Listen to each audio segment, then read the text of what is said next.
नमस्कार, मैं हूं आपके साथ मयंक मिश्रा। आज 21 तारीख है। देखिए, मिडिल ईस्ट में बहुत सारे डेवलपमेंट हो रहे हैं, बड़े डेवलपमेंट हो रहे हैं।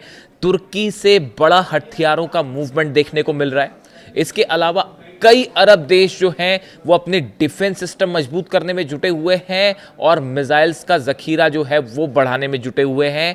ऐसा लगता है कि मिडिल ईस्ट में एक बार फिर बड़ी जंग की आहट है और ये उस तूफान के पहले की शांति है जो दिखाई दे रही है। और अगले इस तरह के खबरें जो हैं सोर्सेस से वो बता रही हैं कि जल्द ही ईरान और अमेरिका के बीच एक बार फिर बड़ी जंग छिड़ेगी और इस बार नए समीकरण देखने को मिलेंगे और इस जंग में नए देश शामिल हो सकते हैं। इस तरह की सुगबुगाहट देखने को मिल रही है। लेकिन इन तमाम खबरों के बीच एक बड़ी खबर यह है कि हूती के लिए अब ईरान खुलकर मैदान में आ गया है और ईरान ने सऊदी अरब को सीधा सीधा चैलेंज कर दिया है। देखिए, ये खबर सिर्फ हूती और सऊदी की लड़ाई तक सीमित नहीं है, ये एक बड़े प्लान का छोटा सा हिस्सा है। आप इस बात को समझिए। देखिए, जब कोई शतरंज खेलता है, चेस खेलता है, तो क्या करता है वो एक अपने दिमाग में एक बड़ी इमेज रखता है और उसके हिसाब से एक बड़े टारगेट के हिसाब से अपने मोहरों को मूव करता है। अब असल में हो ये रहा है कि ये मिडिल ईस्ट में जो अलग अलग आपको चंक में खबरें दिख रही हैं कि सीरिया पर इजराइल ने स्ट्राइक कर दी, तुर्की और इजराइल के बीच में तनाव बढ़ता दिखाई दे रहा है, तुर्की के हथियार सीरिया की तरफ मूवमेंट कर रहे हैं, कल पाकिस्तान में भी बड़े हथियारों की लैंडिंग की खबरें हैं। अब उसका मकसद क्या है, उस पर नज़र रखनी होगी। वहीं पे जो है अमेरिका के रिफ्यूलिंग जेट्स के साथ डील कर रहे हैं कई देश कि हवा में रिफ्यूलिंग जेट्स जो है। अब किसी अरब देश को इस समय रिफ्यूलिंग जेट की क्या ज़रूरत हो सकती है बताइए। इस समय एक कोई अरब देश अगर डील करे अमेरिका के साथ कि हमें रिफ्यूलिंग जेट खरीदने हैं, कौन से मिशन पर अरब देश इस समय जा रहा है कि उसको रिफ्यूलिंग जेट की ज़रूरत है?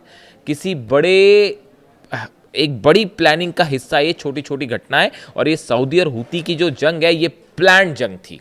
ये एक तमाम दुनिया के एक्सपर्ट ये राय जाहिर कर रहे हैं। मेरे को भी, मैं इस बात से पूरी तरह से सहमत हूं कि अमेरिका का एक बड़ा प्लान था जिसमें सऊदी ट्रैप हो गया है, फंस गया है और ये एक बड़े प्लान का हिस्सा था। आप देखिए ईरान की कैसे एंट्री हो गई है। ईरान की तरफ से एक वार्निंग आई है। Saudi Arabia faces a new warning from Iran as the Islamic Revolutionary Guard Corps IRGC says Riyadh will not be able to contain Yemenis Houthi. पहली बात ये ईरान ने कही है कि सऊदी लाख कोशिश कर ले लेकिन आप हूती पर लगाम नहीं लगा पाएंगे, हूती को नहीं रोक पाएंगे।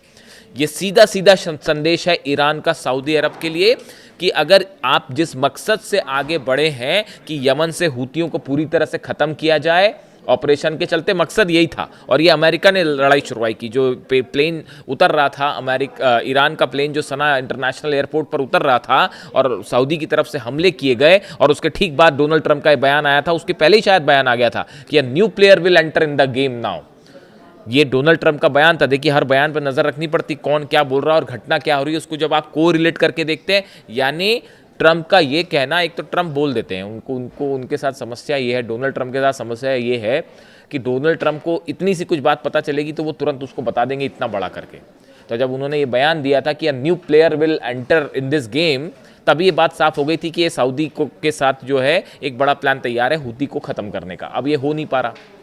ईरान यही कह रहा है, सऊदी को सीधा वार्निंग दे रहा है कि अगर ये ख्याली पुलाव में है आपकी हूती को ख़त्म कर देंगे और यमन में पूरा अपना प्रभाव जमा लेंगे और बाबल मंदेब पर पूरा कब्जा हो जाएगा, लाल सागर पर पूरा कब्जा हो जाएगा, तो ऐसा नहीं होने जा रहा। ये ईरान की तरफ से पहली वार्निंग। दूसरी वार्निंग सुनिए। IRGC spokesman Hussein Mohebi warned that the Saudi Arabia cannot remain safe from Houthis attack. कि सऊदी अरेबिया जो है वो हूती के हमलों से नहीं बच पाएगा, सुरक्षित नहीं रह पाएगा। ईरान का ये कहना कि हूती के हमलों से सऊदी सुरक्षित नहीं रहेगा, ये पीछे पीछे सीधा सीधा ये भी कह रहे हैं कि हम खड़े हुए हैं, हमारे हथियार। अब सुरक्षित किससे नहीं रहेगा? मिसाइलों से नहीं रहेगा। हूती के पास भी बैलिस्टिक मिसाइल हैं जो अरामको, देखिए अरामको वो ऑयल फील्ड है, सबसे इंपॉर्टेंट ऑयल फील्ड है सऊदी की, लेकिन उस पर लगातार आप देखें 3 से 4 बार स्ट्राइक हो चुकी है। अभी फिर से एक हमला हो गया, ऐसा दावा है, इंडिपेंडेंट वेरिफिकेशन तो नहीं हुआ है लेकिन ऐसा दावा है। तो अब देखिए, अगर अरामको जैसी जगह पे कोई भी देश जब उस पर स्ट्राइक हो रही हो और पता है कि कहाँ स्ट्राइक, आपको पता था सऊदी को अरामको पर हमले हो, एक डिफेंस सिस्टम लगा देते हैं वहाँ पर पेट्रियट, क्या दिक्कत थी? आप बचाते अपने अरामको को बचा लेते आप, लेकिन वहाँ तो ड्रोन भी गिर जा रहे हैं। तो जब आप हूती के आप ड्रोन भी नहीं रोक पा रहे, वो हूती के ड्रोन मतलब शायद ड्रोन गिर रहे हैं, ईरान के ड्रोन बरस रहे हैं, सीधी सी बात समझिए। यमन के पास जो हूती के पास जो ड्रोन है वो पूरी टेक्नोलॉजी ईरान वाली है, तो ईरान के ड्रोन ही पड़ रहे हैं, ईरान की मिसाइल्स ही पड़ रही हैं, तो कैसे रोक पाओगे? तो नहीं रोक पाओगे। तो सेकंड चीज ये कह रहा है कि आप बच नहीं पाओगे अटैक से। और साथ ही ये भी कहा है the more Saudi Arabia attacks the more it is hit in return. जितना आप हमला करेंगे हूती पर उतनी ही मुंह की खाएंगे, आप पर भी उतने बड़े हमले होंगे। पहली वार्निंग आई कि आप हूती को कभी नहीं हरा सकते, यानी वो कह रहा है हम हूती के साथ खड़े हुए हैं और हम हूती को हारने नहीं देंगे। ये ईरान ने मैसेज दे दिया है सीधा। दूसरा ये कह दिया है कि आप जो है सुरक्षित नहीं है, आप धमकी है सीधा सीधा ही, आप समझिए इस बात को। ईरान की तरफ से आरजीसी की सेना ने सीधा धमकी दे दी है कि आप भी सुरक्षित नहीं है अगर आप सोचते हैं कि हूती को हमारा एलाई है। देखिए ये ईरान के साथ हमेशा से ये बात रही है, ईरान और अली खामनेई साहब अपने उनके जितने एलाइज हैं उनके साथ हमेशा खड़े रहे, चाहे वो लेबनान की बात हो, चाहे वो गजा में देखने को मिल रहा है और अब यमन में देखने को मिल रहा है, हूती हो हिजबुल्लाह हो, ये हमेशा उनके साथ खड़े रहे और इनके लिए वो जंग के लिए भी तैयार रहे। तो वही पॉलिसी पे अब ईरान आगे बढ़ रहा है। और सिर्फ बात इतनी ही नहीं है, बात असल में मिडिल ईस्ट में, पूरे मिडिल ईस्ट पे अपना प्रभाव जमाने का, एक कब्जा करने का एक कंपटीशन शुरू हो गया है। एक तरफ अमेरिका है, अरब देश हैं, इनके एलाइज खड़े हुए हैं, यूरोप है, दूसरी तरफ ईरान है, रूस है, चीन है, इनका एक गुट बना हुआ है। अब इनके बीच में फंस गए हैं कई सारे मुस्लिम देश जो नेटो के एलाई बन गए, तुर्की जैसा देश फंस गया है, पाकिस्तान भी देश फंसा हुआ है। अब सवाल ये है कि ये किसको सपोर्ट करें। आप टेक्निकल स्थिति समझिए, वहाँ जो है नेतन्याहू अगर सीरिया पर मिसाइल मार रहा है, एयर स्ट्राइक कर रहा है, तो वो तुर्की को चैलेंज दे रहा है। तो ऐसे हालात में तुर्की बट नेचुरल ये सोचेगा कि भाई ये इजराइल से खतरा है मेरे को, मैं ईरान का साथ देता हूँ, तो तुर्की ईरान के साथ जाके खड़ा हो जा रहा है। तो ये इजराइल की वजह से, नेतन्याहू के स्टैंड की वजह से डोनाल्ड ट्रंप का जो प्लान है वो हुआ जा रहा है चौपट। अरब देशों की सेना बनाने का प्लान था और ईरान से भिड़ाने का प्लान था। छोटी सी बात है, कोई भी समझ सकता है। 14 देश, बाबल मंदाब, लाल सागर खुरवाने के लिए 14 देशों की सेना बनाने की जरूरत नहीं है, समझ रहे हो आप? तो ये सेना क्यों बनाई जा रही थी? ये हॉर्मुज के लिए बनाई जा रही थी, ईरान के लिए बनाई जा रही। अब बीच में नेतन्याहू जो है वो, उनको ये भी लग रहा है मुस्लिम नाटो बन जाएगा तो वो मेरी बैंड बजा देंगे। तो वो उन्होंने तुर्की के कुछ अधिकारी पहुंचे सीरिया के बेस पे, तो वो वहाँ पे निकले, इन्होंने मिसाइल मार दी वहाँ पे। तो तुर्की नाराज़ है, वो कह रहा है मैं अपनी सेना वेना नहीं भेजूंगा कहीं। तो अब वो तुर्की ने मना कर दिया डोनाल्ड ट्रंप को सेना भेजने से, तो वो मामला फंस गया है। और इस बीच जो है, ये जो मैं कह रहा हूँ पॉइंट, के प्रभाव जमाने की जंग में अब ईरान जो है वो खुल के हूती के साथ आ गया। उसने 3 वार्निंग्स दे दी हैं साफ साफ कि देखो ऐसा है, अगर आप कोई इस तरह का प्लान का हिस्सा बनते हो कि यमन पर हम पूरा कब्जा कर लेंगे, लाल सागर और बाबल मंदे पूरी तरह से हमारे कब्जे में होगा, यही कोशिश डोनाल्ड ट्रंप हॉर्मुज को लेकर कर रहे हैं। जब वो कह रहे हैं कि हॉर्मुज इज यूएस टेरिटरी, तो वो यही ख्वाब देख रहे हैं कि जो है पूरी तरह से हम कब्जा कर लें। खैर, ख्वाब देखना तो कोई भी देख सकता है नींद में, लेकिन जागते हुए ऐसे ख्वाब देखना ये वाकई जो है बड़ी बात है। खैर, तो अब जो है एक तो ये स्ट्राइक की बात हो गई, ये सऊदी की सीधी चैलेंज, सऊदी को वार्निंग आ गई है ईरान की। यानी ईरान इस बात के लिए तैयार है, उसने मैसेज दे दिया कि देखिए हम हूती को नहीं हारने देंगे और हम हूती के पीछे खड़े हुए हैं, अब आप देख लो क्या करना है। अगर आप जंग चाहते हो तो आप क्या यूक्रेन रशिया वाला मामला चाहते हो, उतना लड़ ही नहीं पाएगा सऊदी, तो आप क्या, ये लंबा होगा। अगर आप जितने हमले आप करोगे उससे ज़्यादा हमले होंगे। इसका मतलब यही है कि ईरान ये कह रहा है लंबी जंग होगी।